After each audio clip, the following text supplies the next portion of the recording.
சிறப்பு நிகழ்ச்சி விடுகதை. குழந்தைகள் முதல் பெரியவர்கள் வரை உங்கள் அனைவரின் சிந்தனைகளை தூண்டும் வகையிலும் இருப்பதுதான் விடுகதை. இதோ இந்த விடுகதையின் மூலம் உங்களையும் சிந்திக்க வைத்து விடை கூற வருகிறார்கள் 4ஆம் வகுப்பு மாணவர்கள் ரக்ஷயா அண்ட் அம்ரீன்.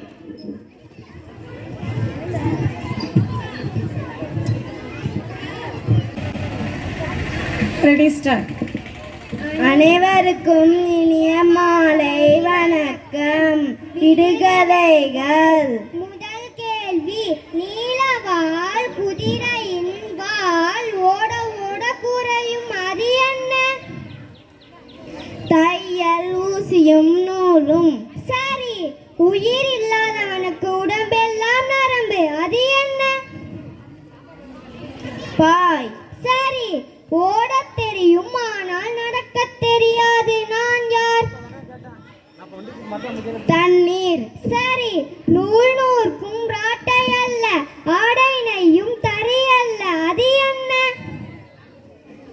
சிலந்தி வலை. சரி. ஒரு வீட்டின் நூற்றுக்கணக்கான சிப்பாய்கள், அது என்ன? தீக்குச்சி. சரி. எனக்கு ஒற்றை கண் உண்டு ஆனால் என்னால் பார்க்க முடியாது, நான் யார்? ஊசி. சரி. நான் இறப்பதற்கு முன் என் அம்மாவை முத்தமிடுகிறேன், நான் யார்? தீக்குச்சி. சரி. அம்மா தந்த தட்டிலேயே தண்ணீர் ஊற்றினால் நிற்காது, அது என்ன? தாமரை இலை. சரி. வட்ட வட்ட நிலவில் வரைஞ்சிருக்கும் எழுதிருக்கும், அது என்ன? நாணயம். சரி. இளைமையில் உயரமாகவும் முதுமையில் குள்ளமாகவும் இருப்பான், அவன் யார்? மெழுகுவர்த்தி. சரி. உயிர் இல்லாத நீதிபதியிடம் ஒழுங்கான நியாயம் கிடைக்கும், அது என்ன? தராசு. சரி.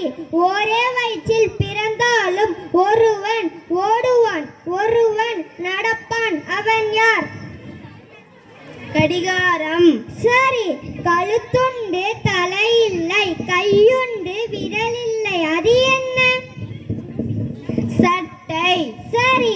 5 அடுக்கு 4 இடுக்கு, அது என்ன? விரல்கள். சரி. என்னை தூக்குவது எளிது, தூக்கி எறிவது கடினம், நான் யார்? இறகு. சரி.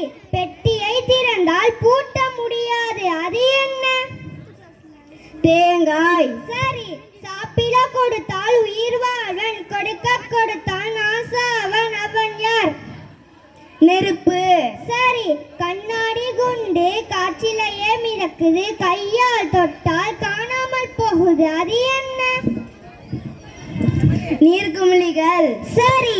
கண்ணால் பார்க்கலாம், கையால் பிடிக்க முடியாது, அது என்ன? நிழல். சரி. தாய் குப்பையிலே மகள் சந்தையிலே, அது என்ன? வைக்கோல் நெல். சரி. அனைவருக்கும் நன்றி. வாழ்த்துக்கள்.